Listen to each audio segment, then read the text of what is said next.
Olá, você sabe como funcionam os impostos de quem trabalha como PJ? Quanto e quais impostos são cobrados dos profissionais PJ? Eu sou André Aranha, do site Contrato PJ, e nesse vídeo você vai ver em detalhes como que funciona a tributação dos profissionais PJ. Você também vai estar totalmente segura para conversar com qualquer contador e explicar assertivamente o serviço que você precisa, sem nenhum risco.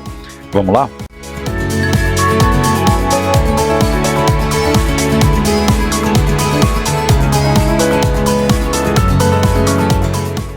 Bom, você já deve ter visto na internet, ou até mesmo nos nossos canais, que o profissional PJ paga menos de 10% do imposto sobre tudo que ele recebe. Isso aí é um fato. O que eu queria trazer nesse vídeo é muito mais de onde que vem esse valor, qual que é a base legal e como que a gente chegou nesse número. Então, antes de fazer todo o passo a passo dos cálculos para ver qual que é de fato a carga tributária do PJ, eu queria falar um pouco de quais as opções que a gente tem nas leis brasileiras e como escolher a melhor opção, que acaba sendo esse modelo aí que todo mundo fala na internet, nos 10%. Isso é importante porque tem muitas opções de tributação, a nossa lei realmente é complexa, está passando por uma reforma tributária aí que a gente está de olho, e ter esse conhecimento é super importante para você não se perder quando for procurar opções de serviços e conversar com o contador. Como esse assunto não é daqueles mais empolgantes assim de se conversar, eu vou tentar ser o mais breve, mais objetivo possível. Então vamos lá. No Brasil, a gente tem principalmente 3 regimes de tributação. O primeiro é o que interessa pra gente, é nele que a gente vai focar, que é o famoso Simples Nacional. Não tem sentido para quem trabalha como PJ ter uma empresa que não esteja no Simples Nacional, porque as outras opções só vão trazer mais burocracia, mais risco e mais trabalho até. Tanto que é normal você ter o contador cobrando mais caro quando a empresa não é do Simples Nacional. Só para dar nome aos bois, as outras opções são lucro presumido e lucro real. Elas fazem sentido para empresas grandes, certo? Que não é o caso de quem tem só um CNPJ quase que pessoal para trabalhar como assalariado em empresas aí, no Brasil e no exterior. A única exceção para essa regra do Simples Nacional ser a opção inequívoca é o seguinte: se a pessoa é um médico, um advogado, um profissional liberal que ganha lá uns 40, 50 mil reais por mês, nessa situação, de forma bem específica, vale a pena dar uma analisada no lucro presumido, tá? Mas eu estou falando de situações específicas. E mesmo assim, se você tiver um contador muito parceiro e de muita confiança, porque estar nesse regime aumenta o trabalho do contador e aumenta o risco de multa e dessas declarações doidas aí que o governo pede, tá? Então, para prosseguir, vamos ter em mente que estamos falando sempre do Simples Nacional, ok?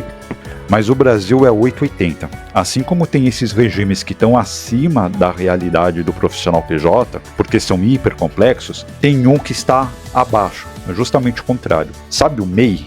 Microempreendedor individual? Muita gente pergunta se não vale a pena abrir o CNPJ no MEI para trabalhar como PJ. E a resposta é não. O MEI não serve para profissionais PJ por um motivo muito simples. Aliás, são 2 motivos. Primeiro, existem profissões que são autorizadas e negadas no MEI. O MEI foi feito para aquelas pessoas que antes não tinham nem condição de se formalizar, estarem formalizados, contribuírem para a Previdência, ter aposentadoria, auxílio-doença e outras coisas. Então, por exemplo, o tio da perua, o cara que vende pipoca na rua, caminhoneiro, esse tipo de profissão, o MEI é um presente para eles conseguirem se legalizar, pagar um mínimo de imposto e ter uma assistência social. Não é para desenvolvedor de software, não é para cientista de dados, engenheiro.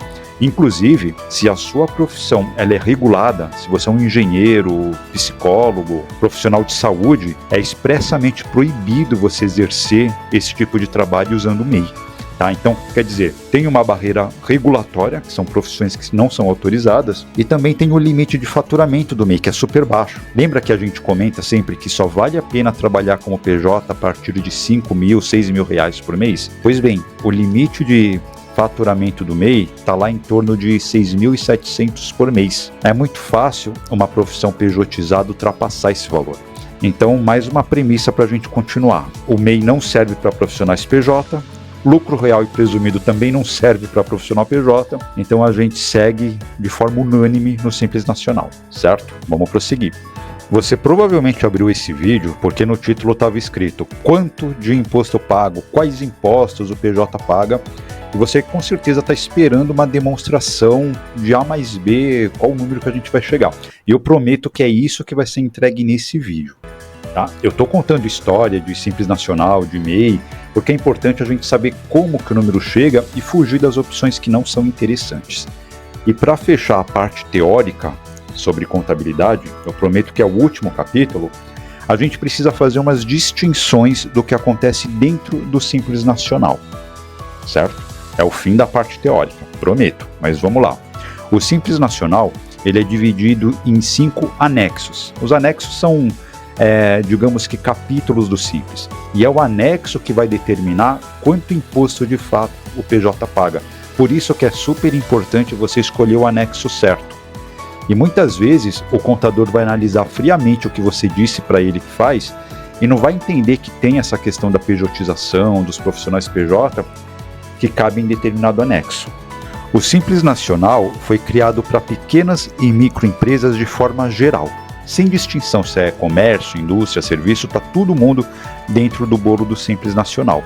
E é por isso que tem os anexos. Porque veja só, uma padaria, ela tem um negócio totalmente diferente de uma fábrica, concorda? E tem um negócio completamente distinto de um supermercado. Da mesma forma que uma empresa de software, de desenvolvimento, de venda de softwares, de suporte, tem um negócio diferente de todas essas que eu falei. E por isso que o Simples Nacional foi dividido em anexos, para que cada empresa consiga trabalhar com regras e normas justas ao seu setor e ter uma carga tributária justa também para a sua realidade. E nós, profissionais PJ, independente da profissão, independente do setor, somos todos empresários de serviços. E por isso a gente se enquadra no anexo 3 do Simples Nacional. Eu nem vou comentar sobre os outros anexos porque não vem ao caso para a gente, tá? Mas é importante saber isso. Um profissional PJ, ele precisa estar enquadrado no anexo 3. É aí que está o melhor modelo tributário para esse profissional. Agora, como que eu me enquadro no anexo 3 ou o anexo que o empresário quiser? Simplesmente você vira para o governo e fala, ó, eu estou no anexo tal, essa é a minha empresa, essa é a minha receita, eu estou nesse anexo. Simples assim. Só tem uma situação que faz o governo vir e arrancar a empresa de determinado anexo e colocar em outro. E essa situação acontece exatamente com quem? Com a gente, os profissionais PJ. E isso é um problema, tá? Mas fica tranquila que você não vai ser vítima desse problema, porque vai aprender direitinho aqui como evitar isso. Olha, a legislação brasileira tem muitas aberrações, só que essa aqui eles capricharam. Então vamos entender qual que é essa situação que afeta os profissionais PJ. Como eu falava, você escolhe o anexo do Simples Nacional ao qual você quer pertencer. Só que existe um determinado anexo no Simples que ele não é escolhido, é ele que te escolhe. É bem isso mesmo. Aliás, ninguém em sã consciência escolheria esse outro anexo. Eu estou falando do anexo 5. É o mais novo dos anexos. Ele surgiu lá em 2018. É tipo o esqueleto que pula do armário no meio da festa e assusta todo mundo. Como que funciona? Existem pessoas que escolhem um anexo 3, existem empresas que escolhem um anexo 3, certo? Só que todo fim de mês, o governo vai olhar para cada uma das empresas do Simples Nacional e vai falar, você pode ficar no 3, esse mês você paga imposto no anexo 3, esse mês você paga imposto no anexo 3, ok, você também. Só que tem algumas empresas que elas não vão poder pagar imposto do anexo 3, que é o imposto mais leve, é o de 6%. Algumas empresas, em alguns meses, elas são conduzidas para o anexo 5, vamos dizer assim. E o anexo 5 é complicado, porque lá o imposto é de 15,5% em cima da sua nota fiscal. Ninguém quer isso aí. Por isso que ninguém escolhe esse anexo. E o governo coloca as empresas nele. Justamente as empresas da onde? Do anexo 3. Os outros anexos não têm esse problema. Mas o anexo 3, se você não tomar cuidado, um belo dia você não está mais nele, você é puxado para o 5. Agora, brincadeiras à parte, qual critério o governo usa para fazer uma coisa dessas? E como que a gente pode evitar completamente reduzir qualquer risco a zero de ser vítima disso? Só para entender, essa regra doida só existe por causa da pejotização, porque tinha muito profissional com salário altíssimo pagando só 6% de imposto, em vez de pagar o mesmo que os colegas dele pagam, que é os 27,5%. Então foi por causa nossa que foi inventado isso. Vamos esmiuçar a regra, vou colocar no slide. Qual que é a regra para você ser puxado do anexo 3 para o anexo 5? A lei diz que isso é baseado na razão entre a receita da empresa nos últimos 12 meses e a folha de pagamento da mesma empresa nos últimos 12 meses. É uma razão. Ou seja, não está sujeito a isso as empresas que realmente têm funcionários, têm folha de pagamento. Porque as empresas dos profissionais PJ não tem nada disso. Ela só tira uma nota, recebe e acabou. O governo entendeu isso e criou a regra do fator R. Outro nome doido. Nem se preocupe em entender esses nomes, porque realmente são os nomes que não fazem sentido. Mas fator R é o nome dado para essa fórmula aqui. Então, se você dividir a folha de pagamento da empresa e a receita dessa empresa e der menos que 28%, você vai para o anexo 5. O que eu preciso fazer, então, para evitar qualquer risco de ir para o anexo 5? Eu preciso ter uma folha de pagamento, claro, mas eu preciso contratar funcionário? Não, você pode declarar que você, como empresário, empresária, dona da empresa, retira uma coisa chamada prolabore. Prolabore é algo que existe no mundo contábil, é quase que equiparado ao salário de um funcionário CLT, só que é o salário do sócio, digamos assim. E contabilmente isso aí tem toda uma repercussão no seu imposto de renda pessoa física, só que você evita ir para o anexo 5. E isso é totalmente legal, tá, gente? Não tem nenhum problema a gente fazer isso na nossa empresa, né, e trabalhar como PJ. Tanto que a contabilidade que me atende tem mais de 3 mil clientes que são profissionais PJ, inclusive é focada nesse segmento, e todo mundo faz isso, e não é um problema, não é algo que dá motivo para o governo te atuar ou fazer qualquer coisa do tipo. Simplesmente você vai criar uma folha de pagamento, só que pagando você mesmo. Ou seja, vamos supor que o seu salário é de R$10 mil. Você vai falar para o governo, R$2.800 é o meu prolabore, certo? Aí o seu fator R já está nos 28%, já não tem mais nenhum risco de você ser puxado para o anexo 5. Aí todo o resto, você já pagou imposto sobre isso na PJ, certo? Os 6%. Todo o resto é isento de tributação quando você vai passar para a sua pessoa física. Antes de ter essa regra, era tudo isento, você só pagava os 6% do Simples. Agora não, você precisa pagar esse pedágio, digamos assim, chamado fator R. E acabou. É obrigatório fazer isso? Não é obrigatório, mas em todos os cenários que eu já vi e que já analisei na vida, desde que essa regra existe, sempre valeu a pena fazer essa manobra contábil de declarar o prolabore, de gerar uma folha de pagamento e então vocês permanecer no anexo 3. Certo? Eu já comparei na ponta do lápis, já fiz régua de 24 meses, já fiz régua de 3, 4 anos. Sempre faz mais sentido fazer dessa forma. E isso é uma das coisas mais importantes que você precisa deixar claro para o contador. Aliás, se você tiver uma contabilidade que entende de profissional PJ, ela vai fazer isso sozinho. Você não precisa ficar lembrando todo mês de tirar o prolabore. Já faz parte da contratação. E aqui a gente fecha a parte teórica e a gente vai analisar um caso na prática aí de uma tributação de PJ. Espero que não tenha ficado muito chato. E espero que você tenha entendido também como funciona essa regra. E se ficar com qualquer dúvida, deixa aqui embaixo no comentário que eu vou responder todos. E é muito importante para mim que fique claro como funciona isso e que fique claro a legalidade desse processo. Bom, vamos fazer um raio-x agora de um profissional que ganha R$10 mil por mês como PJ, ok? Então, primeira coisa, recebeu 10 mil na conta, fechou o mês. Primeiro imposto que se paga é o imposto do CNPJ. 6% de 10 mil vai dar R$600, porque você vai estar enquadrado ou enquadrada no anexo 3 do Simples, certo? Então, pagando esses R$600, você já não deve mais nada para o governo no seu CNPJ. Acabou aqui.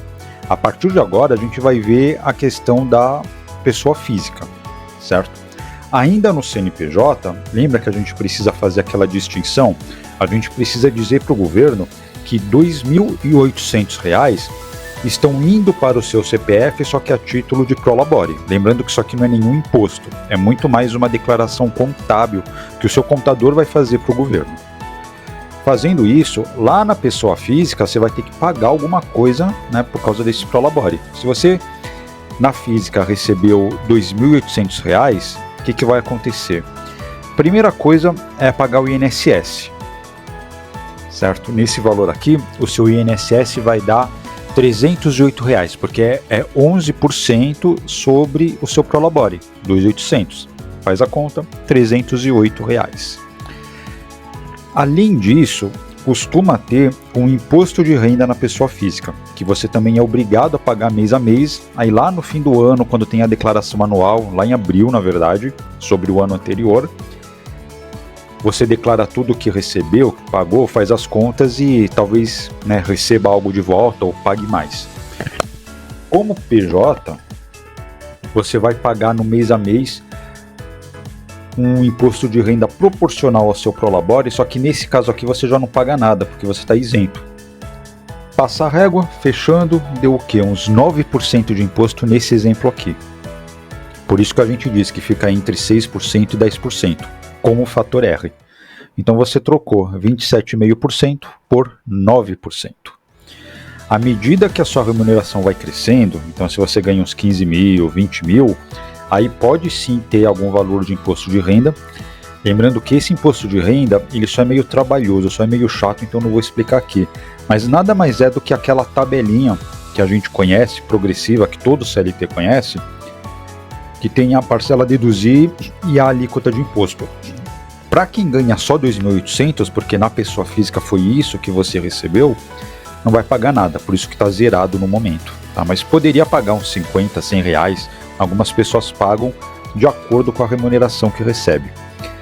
Certo? E o restante do dinheiro, além desses 2.800 que ficou lá na PJ, isso aí você pode trazer livremente para o seu CPF sem nenhum problema. Aquele valor, no momento, é isento de qualquer tributação. Aquilo lá você declara como distribuição de lucros.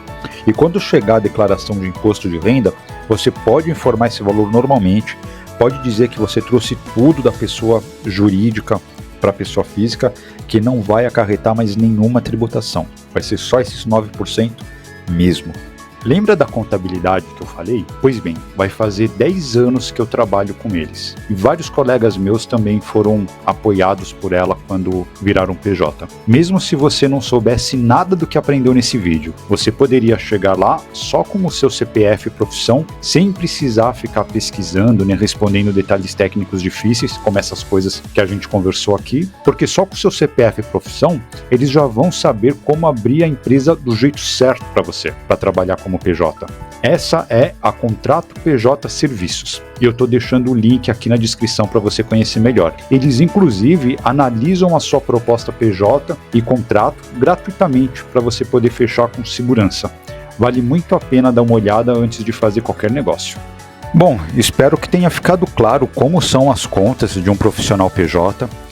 E eu estou à disposição para responder qualquer dúvida que surgir. É só você deixar aqui embaixo nos comentários que eu vou ler e responder todos. Tá? E se você gostou desse conteúdo, curte o vídeo, se inscreve no canal, você vai receber muito mais dicas e orientações nesse sentido. E muito sucesso para você. Muito obrigado por ter me acompanhado aqui. Sucesso!